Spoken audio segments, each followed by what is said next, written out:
Hi, everyone. Thank you for joining me again today.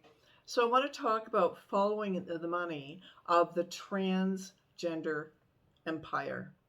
The first person I want to identify here is called Martine Rothblatt. Now, Martine is the founding father, so to speak, of this empire and at the heart of the emerging gender identity industry. And an industry it is. There are now well over 60 clinics, gender clinics in the US alone, and many in Canada and throughout the West. It is an industry making a lot of money on the backs of our children. Rothblatt is an accomplished entrepreneur and a lawyer. He knows his way around the law and is the founder of United Therapeutics. He's a top earning CEO in the biopharmaceutical industry. So he makes a lot of money. She makes a lot of money by selling drugs on the market to doctors and to psychotherapists and, well, to psychologists, psychiatrists, so that our children can start transitioning.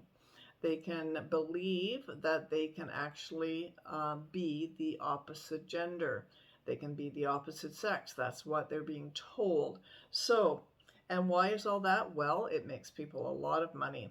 So Martine identifies as a transsexual and a transhuman and has written extensively on the connection between the two. So also she drafted the International Bill of Gender Rights and is involved in an international project to drive the transgender ideology globally and to deconstruct biology.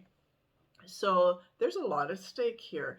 And the biggest issue is what's at stake is our children's lives.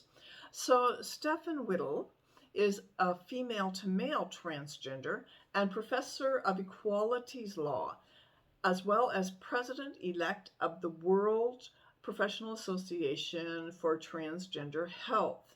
So that's REF. It's a very large organization, extremely well funded, as you can imagine. And Whittle and Rothblatt have been very instrumental in driving trans activism. So what you see in the media, what you hear from your children when they come home from school after they've been told about the gender. I'm thinking about the little gender unicorn. And they've been told all of these things. They never needed to learn this stuff 10 years ago, but now it's become very important. Whittle is part as well of a human rights experts team. So, of course, it's very important legally to make sure that these new individuals, a new category of human beings, are legally represented, that their rights are represented. And Whittle has also elaborated on the international human rights guidelines. Those guidelines are not law, but they are actually being treated as law by LGBT NGOs. And so it's almost like they are law because those guidelines support the medical industry.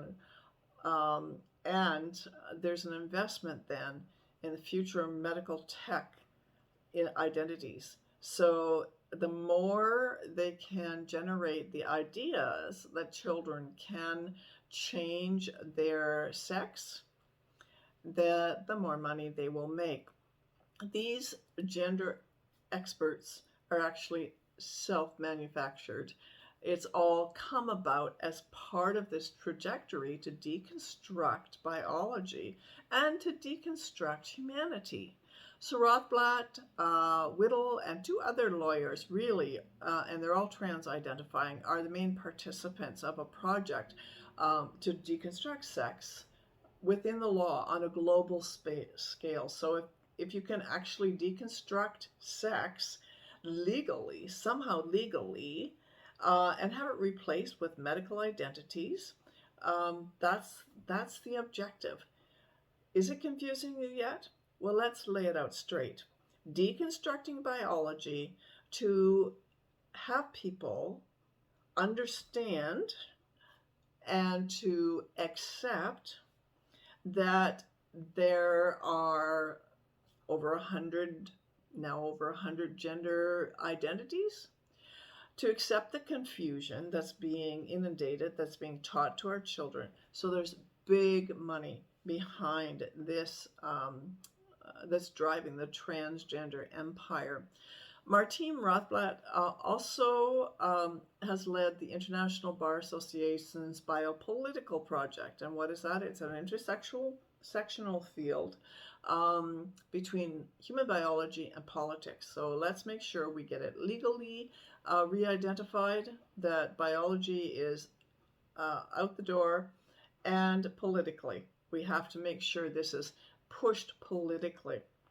And so Martine has also helped develop the United Nations Universal Declaration on the Genome, Human Genome, and Human Rights. So a lot of power, a lot of money, and a lot of push to actually make sure our children are changed forever when they go on puberty blockers. So Rothblatt has written extensively and wanting to overhaul the system of identifying people as boy and girl, male and female, based only on their genitalia. He wants to deconstruct reality. Thank you for listening. I hope it's shaking you up, because we need to be shook up. These are our children whose lives are at stake, and it's on their backs. These people are making tremendous amounts of money. Thank you for listening.